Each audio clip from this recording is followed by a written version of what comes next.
L'urgence et ensuite la réforme. L'urgence, selon le dictionnaire Larousse, c'est la nécessité d'agir vite. Lorsqu'on dit que réformer, lorsqu'on dit que réformer le code de la famille est la première urgence au Maroc, on sous-entend que c'est la chose qui nécessite d'être réglée le plus rapidement possible et qui demande la concentration du plus d'efforts. Et cela n'inclut en aucun cas le fait qu'il n'y ait pas d'autres urgences. Il peut y avoir d'autres urgences, seulement celle-ci est la première. Quant à le verbe réforme, qui selon le Robert signifie le changement qu'on apporte afin d'en obtenir de meilleurs résultats. Et oui, mesdames et messieurs, l'institution familiale marocaine a besoin de changement. Notre stratégie consiste à vous montrer qu'en vue du contexte actuel et de la situation actuelle des relations matrimoniales et de l'institution familiale dans notre pays, il est d'urgence. C'est la première urgence de réformer le code de la famille. Parce que le code de la famille régit la famille qui est le noyau de la société. La famille, c'est la cellule de la société, c'est le soubassement de toute société. La famille, encore une fois, c'est la société.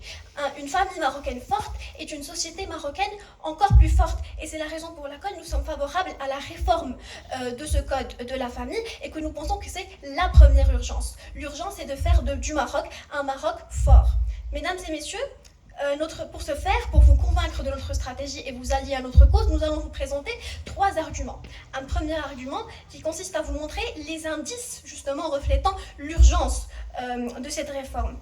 Et notre seconde intervenante vous donnera un deuxième et un troisième argument qui vous montreront comment l'impact péjoratif de la non-réforme impactera tous les acteurs de la société. L'enfant, l'homme, la femme, soit toute la société, le Maroc en entier.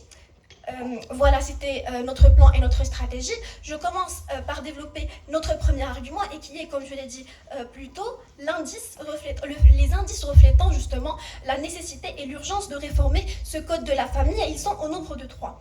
Premièrement, qui d'autre que le roi peut définir l'urgence de notre pays? Personne, c'est le chef de l'État. Il est au sommet du pouvoir et de l'État dans notre pays. Et lors de son discours à la nation, à l'occasion du 23e anniversaire de la fête des rois de l'année dernière, soit le 30 juillet 2022, Sa Majesté le roi Mohamed VI a appelé à une réforme du code de la famille. C'est le roi qui le dit, et non moi. Et par conséquent, c'est la première urgence de notre pays.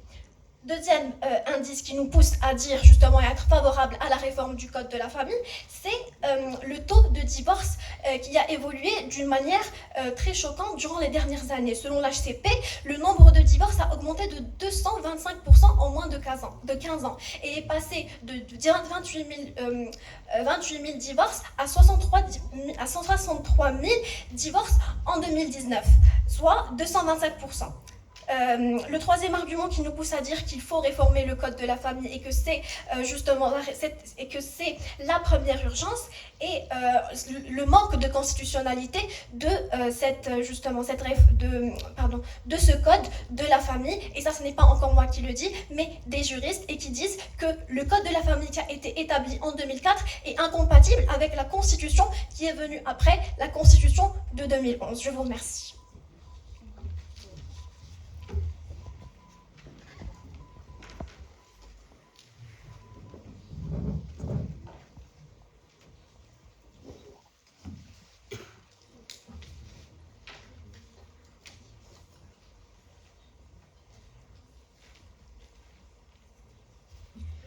Honorable jury, cher gouvernement, estimable audience, la réforme du Code de la famille est l'une des questions cruciales pour le Maroc et qui suscite depuis de nombreuses années un débat national et international important.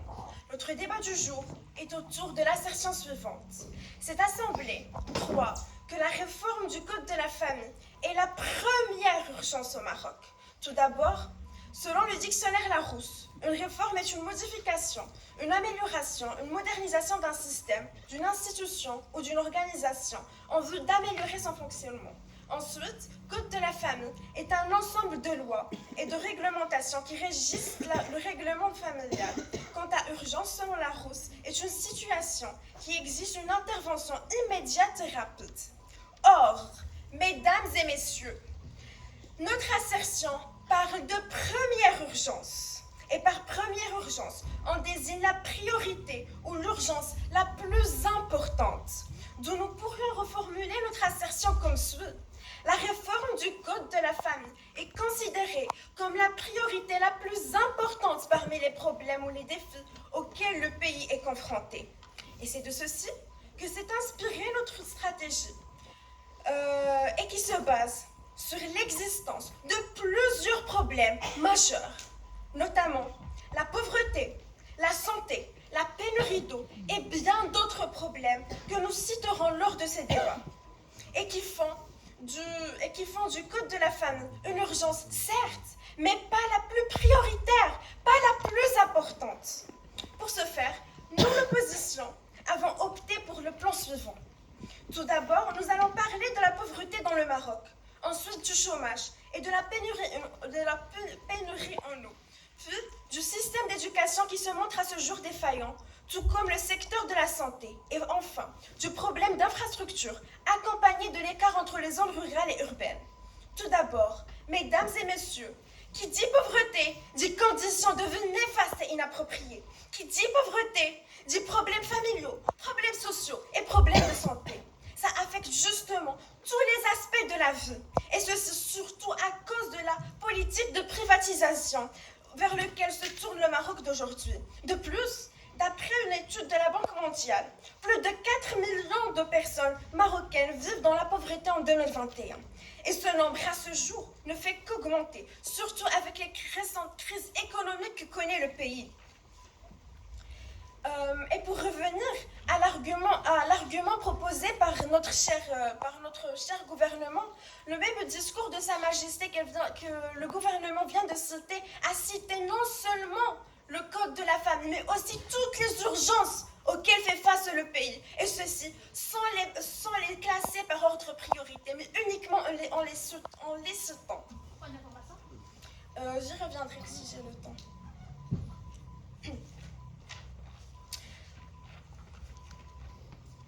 Dans un second temps,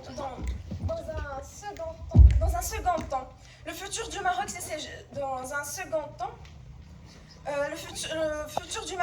jeunes. C'est cette jeune pousse qui essaie de trouver sa place dans cette société turbulente et compliquée. Or, le taux de chômage ne fait qu'augmenter.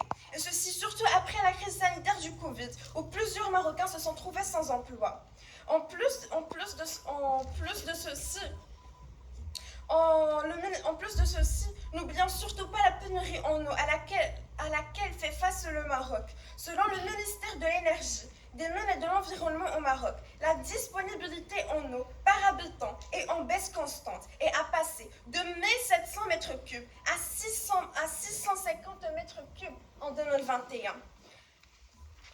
Et mesdames et messieurs, pas d'eau, c'est automatiquement pas d'agriculture, pas d'économie, pas de vie et pas de Maroc. Je vous remercie.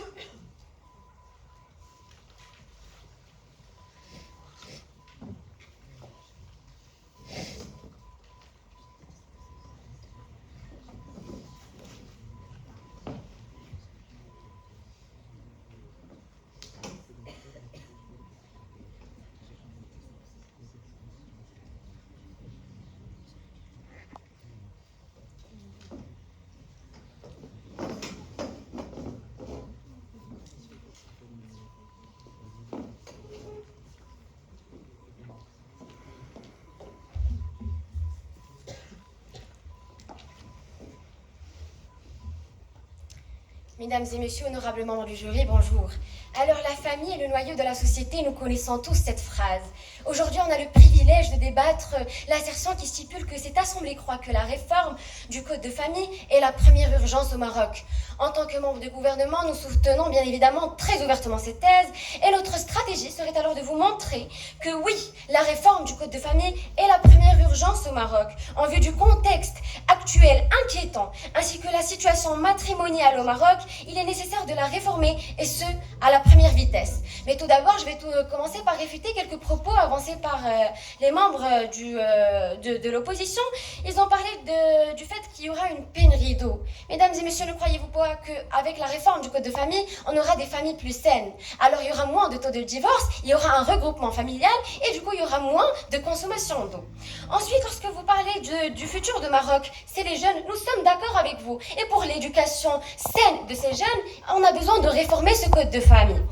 Je le refuse. À présent, le premier argument que je vais présenter est de vous montrer la première urgence qui touche tous les acteurs de la société.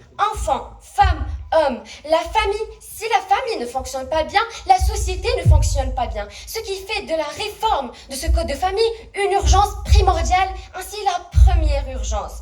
Alors, mon premier argument serait de vous montrer la première urgence en vue de la protection de l'enfance. Parce que, mesdames et messieurs, la famille, qui est la première entreprise de société, engendre le mariage. Le mariage engendre les enfants. Les enfants sont les citoyens et la société de demain. Le sort de l'enfant repose sur la famille, mesdames et messieurs.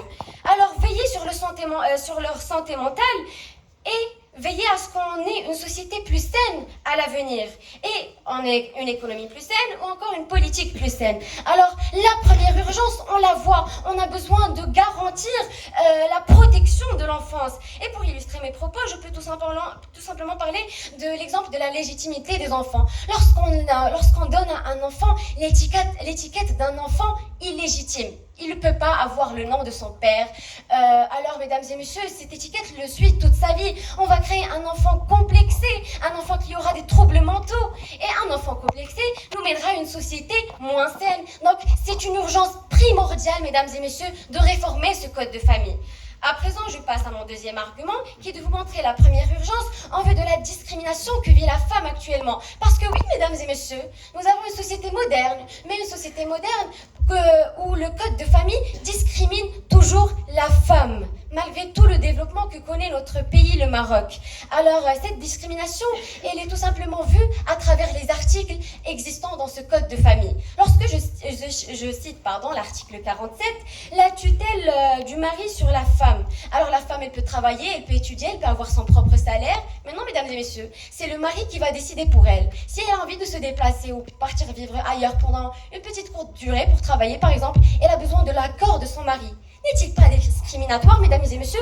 N'avions pas donc besoin de réformer ce code de famille par urgence et par urgence primordiale? La réponse est simple, la réponse est oui. À présent, je passe à mon troisième argument, qui est de vous montrer que même le père, mesdames et messieurs, même l'homme, peut subir des discriminations dans ce code de famille actuel et qu'on a besoin de le réformer. Pour vous expliquer ceci, ça va être d'une manière plus simple. Mesdames et messieurs, je vais citer la garde des enfants. Selon l'article 287, la garde des enfants est automatiquement donnée à la mère lorsque l'enfant est âgé de moins de 7 ans.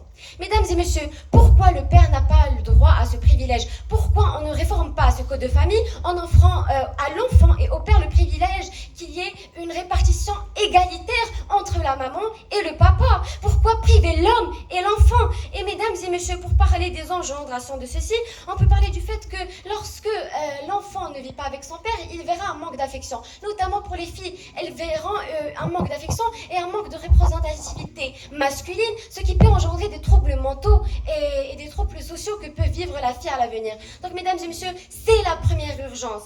Maintenant, nous savons tous comment la vie de famille impacte sur toute autre chose dans notre vie.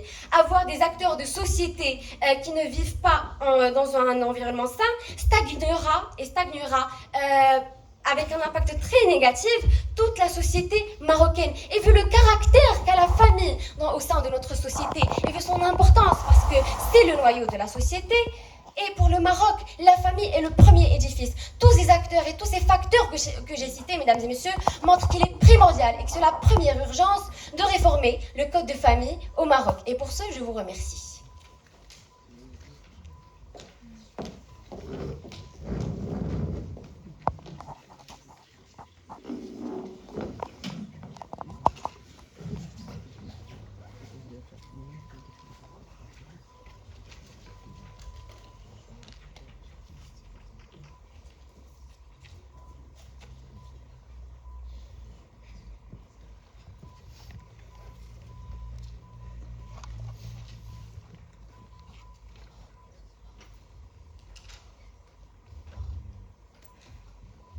Chère audience, c'est avec un très grand plaisir d'être présente aujourd'hui à ce débat de finale en tant que deuxième intervenant de l'opposition.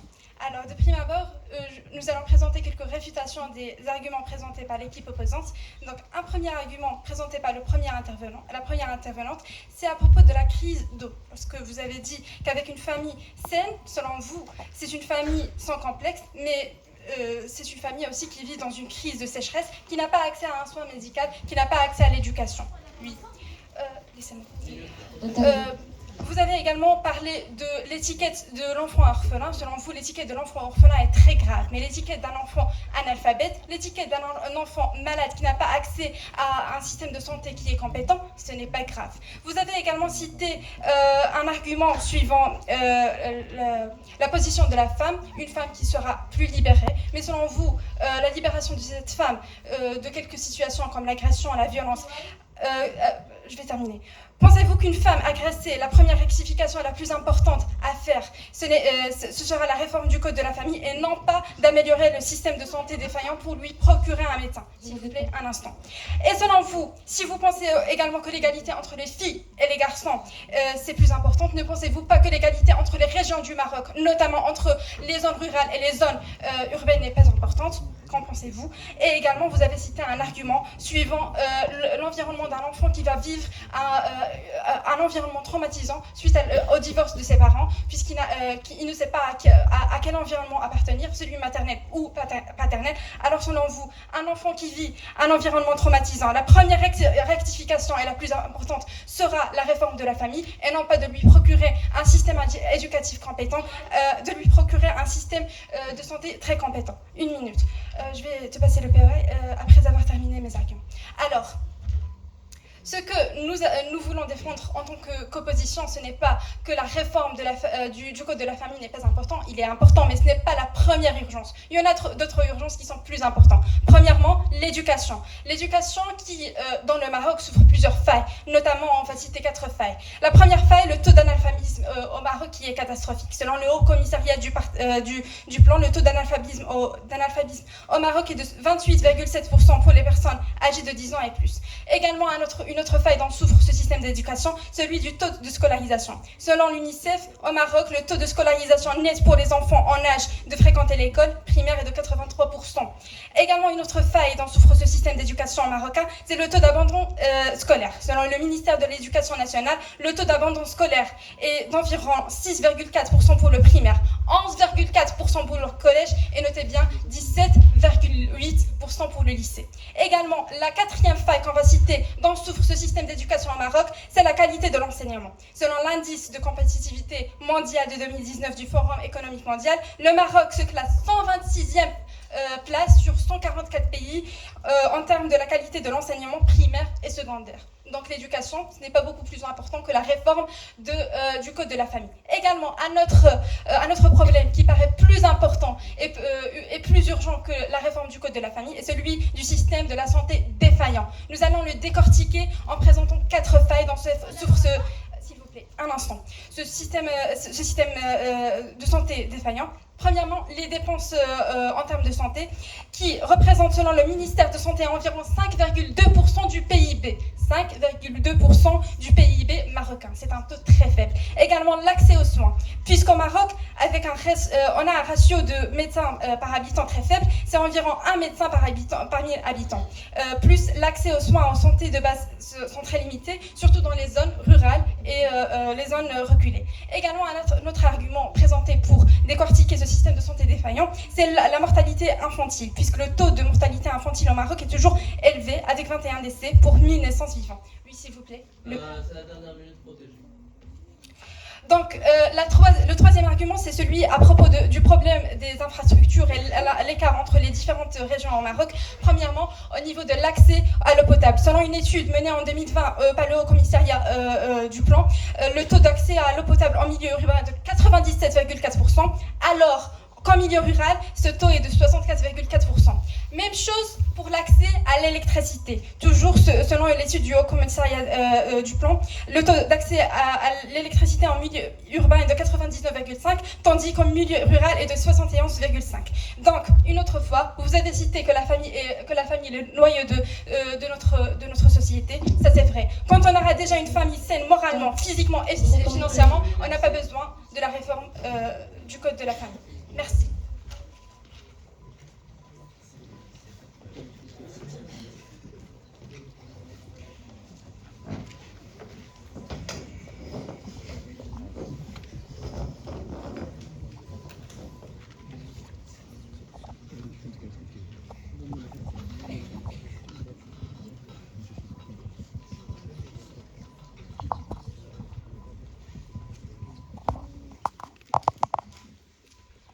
Honorable jury, honorables membres de l'opposition, camarades du gouvernement, honorable audience, bonjour.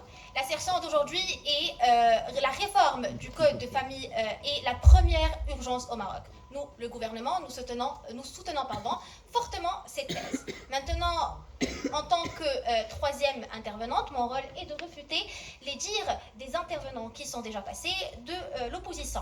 Mais avant tout, j'ai envie de commencer par quelque chose. J'ai entendu des dires aberrants, des dires que je ne peux pas... Je n'ai même pas besoin de refuter, ce sont des dires que je vais réclamer. De dire que maintenant...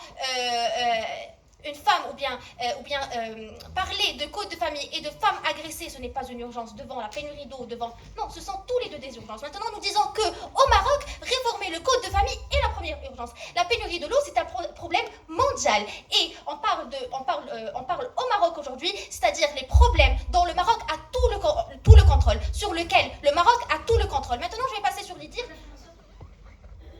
Maintenant, je les prendrai plus tard. Maintenant, je vais passer sur les dires de la première intervenante. Alors, la première intervenante a parlé de trois axes principaux. La pauvreté. Alors, laissez-moi vous dire que selon le HCP, le secteur informel représente environ 40% de l'emploi total au Maroc et est souvent caractérisé par les entreprises familiales.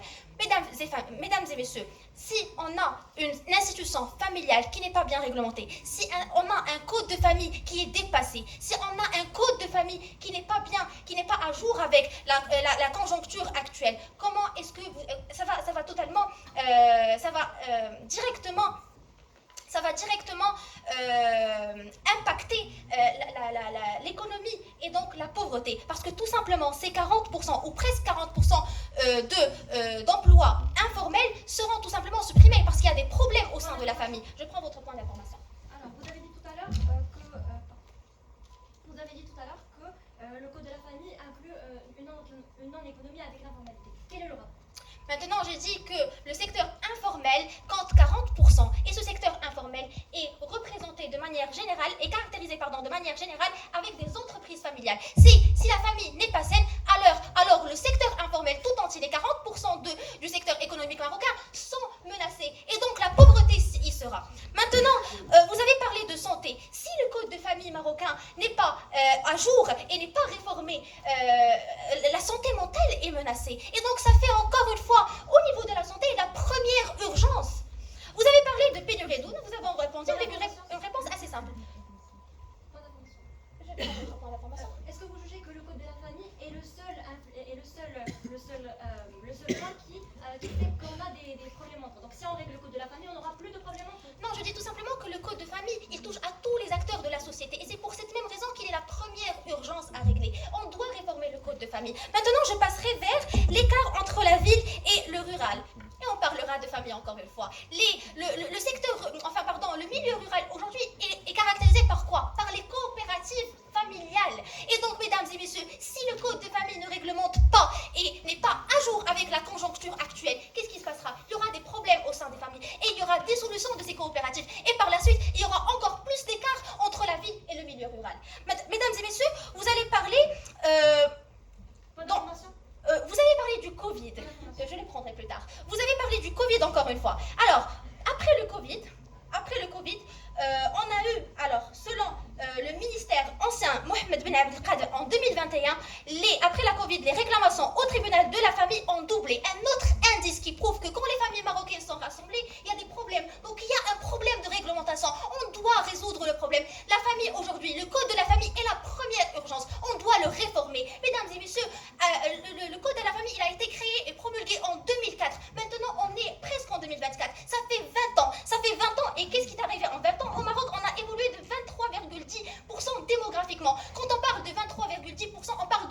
besoin, de nouveaux besoins, de nouvelles structures, de nouveaux problèmes. Et maintenant, tout simplement, on décide de marginaliser, d'abandonner un code de famille, de marginaliser, pardon, et de faire semblant que le code de famille est toujours, travaille toujours pour une société qui a évolué en 2 décennies. Et quand je parle de ces 2 décennies, pardon, je parle de 2 décennies avec la mondialisation, avec les réseaux sociaux, avec les médias. Et donc l'évolution est encore plus grande. Mesdames et messieurs, votre deuxième intervenante est venue parler des analphabètes, des enfants analphabètes sans santé.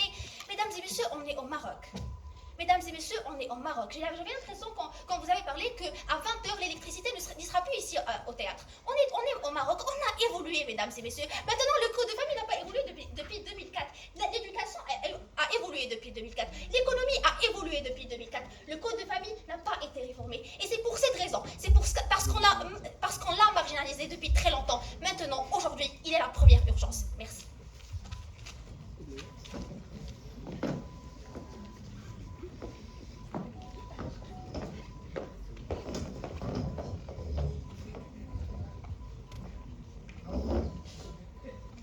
Honorable présence, chers membres de jury, cher gouvernement, rebonjour. Je commence tout d'abord par revenir sur vos propres mots. La concentration sur la réforme du code de la famille.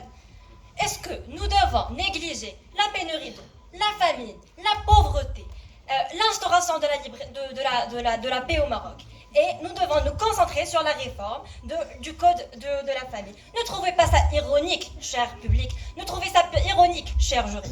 Ensuite, vous avez également parlé du code de la famille qui est incohérent avec l'actualité. Cependant, je voudrais souligner quelques mots. L'actualité au Maroc, c'est la pauvreté, c'est la famine, c'est le chômage, c'est... Point d'information. Oui, accepté. On n'est pas en accord avec la Constitution. C'est la première qui présente. Ah, pardon. Je voulais encore signaler que vous avez encore une fois parlé du divorce, du taux de divorce qui augmente au Maroc. Ne pensez-vous pas que si ce taux de divorce augmente au Maroc, la seule solution à ce problème, c'est qu'on essaie de former une femme plus forte, une femme qui comprend sa valeur, une femme qui est cultivée, qui est indépendante, qui sait ce qu'elle vaut. Et comme ça, on n'aura plus ce taux. Oui ? Votre deuxième intervenante a dit que les problèmes d'agression de la femme ne sont pas si importants que ça. Vous êtes en train de vous contredire. Non, on ne se contredit pas. En effet, au Maroc, on a plus de 14,9% des femmes souffrantes au Maroc qui ne déclarent pas leur souffrance. Donc, le problème ne réside pas dans le code de la famille. Le problème réside dans la sensibilisation de la femme. Donc, comme alternative, nous proposons qu'on produise une éducation plus saine, une éducation plus développée, qui suit l'actualité, comme vous l'avez dit. Encore une fois, je reviens à ce que vous avez dit en concernant le taux du divorce. Je voudrais signaler que comment est-ce qu'une femme pourrait vivre avec un homme qui est pauvre? Comment est-ce qu'une femme pourrait vivre avec un ingénieur au chômage, avec un homme au chômage, avec un homme qui est dans le domaine informel? Point d'information. Bien sûr. Vous êtes en train toujours de parler de la femme. Oui, je parle de la forme forte que le Maroc a envie de créer, que le Maroc doit créer, et ce, grâce à l'éducation, grâce à la sensibilisation, encore une fois, qui est une priorité. Voilà. Pour votre deuxième intervenante, elle avait dit que la famille est le noyau de la société. Oui, c'est juste. En effet, comme la famille est le noyau de la société, l'éducation du Maroc est encore une fois le noyau de tout le pays, de l'économie du Maroc. Aujourd'hui au Maroc, on est un pays en cours de développement. Comment est-ce que vous prévoyez que ce pays soit toujours en cours de développement avec seulement une réforme du code de la famille? Est-ce cela possible, cher gouvernement? Est-ce cela possible, cher public? Je ne le pense pas. Ensuite, oui. On ne dit pas qu'il y aura seulement la réforme du code de famille, mais on dit que c'est l'urgence actuelle. Il y aura d'autres réformes qui suivent. Oui, justement, on parle de l'urgence. Est-ce que vous jugez, cher gouvernement, que l'urgence actuelle est de prendre la famille, de reformuler le code de la famille, tandis que notre économie est en cas de besoin? On a besoin d'investissement, on a beaucoup plus d'urgence que la réforme du code de la société, du code de la famille, pardon. Ensuite, vous avez dit que la situation au Maroc est inquiétante. Ce sont vos propres dires. Oui, en effet, la situation au Maroc est inquiétante. Nous parlons aujourd'hui de pénurie d'eau que vous avez très banalisée tout à l'heure. La pénurie d'eau, vous avez dit, À 20h, est-ce que vous parlez comme si à 20h, on n'aura plus d'électricité? Oui, en effet, mais à 20h de 2030 ou 2040 ou demain peut-être, parce que parmi les énergies renouvelables pour former l'électricité, nous avons les barrages hydriques, les barrages issus grâce à l'énergie hydraulique. Si vous savez ce que c'est issu grâce à la pluie, grâce à l'eau et ceci a été malheureusement endommagé à cause de la pénurie d'eau au Maroc. Maintenant, pour que je revienne à votre deuxième intervenante, elle a dit il faut qu'on protège l'enfant avec la famille. Comment est-ce que vous jugez qu'on peut protéger un enfant sans améliorer son éducation? Comment est-ce qu'on peut... oui, bien sûr. Est-ce que cet enfant sera bien éduqué, pourra assister en classe correctement si sa famille n'est pas saine? D'accord, je vous pose la question. Est-ce que les orphelins qui n'ont pas de famille n'ont pas abouti à une bonne éducation? J'ai la réponse, c'est un non. Parce qu'aujourd'hui au Maroc, on a des artistes qui ont été orphelins. On a des médecins qui ont été orphelins, sans famille. Oui, certes, ils ont des personnes qui les encouragent, des personnes qui jouent un rôle très important en l'encadrant, en étant avec eux dans leur enfance, mais ça ne joue pas le rôle de la famille, parce que la famille, c'est le noyau de la société, comme vous l'avez dit. Ensuite, vous avez parlé des enfants qui sont complexés à cause des problèmes parentaux. Est-ce que vous réduisez la complexité des enfants uniquement au code de la famille? C'est une question rhétorique, bien sûr. Non, je réponds à cette question parce qu'aujourd'hui au Maroc, nous n'avons pas qu'une seule complexité due à la famille. Nous avons une complexité due à l'harcèlement scolaire, une complexité due aux problèmes mentaux. Et ceci prouve qu'il faut encore une fois, qu'on mette bien davantage d'importance sur l'éducation, sur tout ce qui est important, plutôt quand... non, je reviens pour récapituler ce qu'on a fait. Dit. Merci.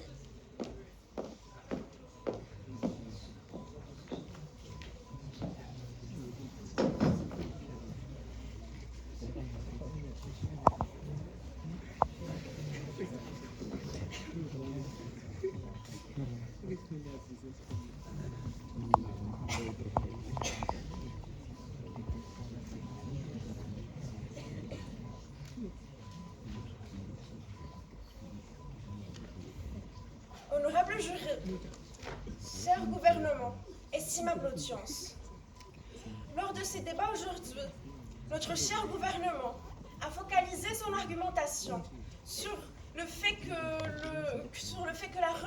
la réforme du code de famille est importante. Certes, c'est vrai, c'est important. Cependant, ce n'est pas la première priorité. Le gouvernement a négligé tous les autres problèmes.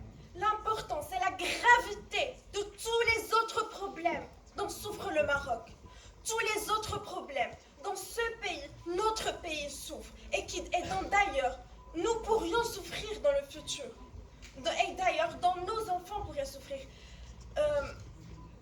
Et pour prouver ce point, nous, l'opposition, avons montré que le Maroc souffrait de problèmes d'une très grande gravité, tels que la pauvreté. Car même si le code de la famille était réformé, si on ne combattait pas la pauvreté, il y aurait de nouveaux problèmes dans la famille qui seraient dus à la pauvreté. Si un père de famille n'arrivait pas à nourrir ses enfants, n'arrivait pas à assurer une éducation à leurs enfants, comment ils vivraient en paix dans leur famille, malgré toutes ces réformes qu'on pourrait faire? En plus, pourquoi ne pas donner au domaine de la santé sa priorité? Car si on parle de vie ou de mort, on ne parle pas uniquement du côté psychique, mais aussi des maladies graves telles que le cancer.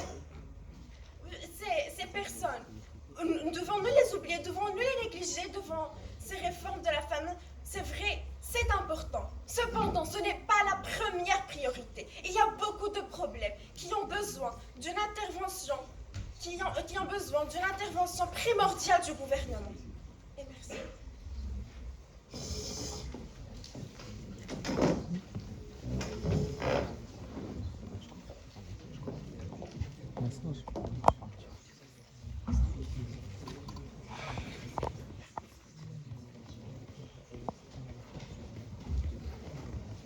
Honorable audience, rebonsoir. Alors, à entendre les propos du gouvernement, on a l'impression que lorsqu'on donne la priorité à la première urgence, à la réforme du code de famille, on néglige tout. et on essaie de rien régler. Mais non, mesdames et messieurs, on montre tout simplement que la conjoncture actuelle nous oblige à faire passer la réforme de code de famille en tant que première urgence. Tout simplement parce qu'il touche tout, mesdames et messieurs. Et c'est ce que nous vous avons montré à travers notre argumentaire. Alors, même dans leur passage, on a eu la deuxième intervenante qui est passée de la réforme est importante jusqu'à la fin de son discours lorsqu'elle dit que la réforme n'est pas du tout importante. Ou encore, selon leur troisième intervenante, c'est ironique de protéger la famille, mesdames et messieurs. C'est ironique de prioriser la famille. Mais, mesdames et messieurs, c'est tout simplement inacceptable. La famille touche à tout, mesdames et messieurs. La famille est le premier édifice. Et surtout au Maroc, la société marocaine donne de la valeur à la famille. Alors la réforme du code de famille est une urgence. Et la première urgence, le contexte actuel, la conjoncture actuelle nous dit, mesdames et messieurs, et nous impose de le réformer. Donc, mesdames et messieurs, notre stratégie était simple, était de vous montrer que la réforme du code de famille est une urgence vu la conjoncture actuelle. On vous a présenté comme premier argument les indices révélateurs de l'urgence de l'adoption de la réforme du code de famille dans la société marocaine et pourquoi c'est la première urgence. Ensuite, nous vous avons présenté le fait que la réforme et que la famille, mesdames et messieurs, elle touche à tous les acteurs de la société, notamment les enfants, mesdames et messieurs, et leurs importances et leur influence pour les générations futures, l'homme et la femme. Donc, mesdames et messieurs, la famille est le premier édifice de notre société. Et on ne s'aveugle pas, contrairement à l'opposition. On est ici réaliste et on sait l'impact majeur de la réforme de ce code de famille. Alors oui, mesdames et messieurs, la réforme du code de famille est la première urgence au Maroc. Et pour ce, je vous remercie et je clôture mon discours. Merci.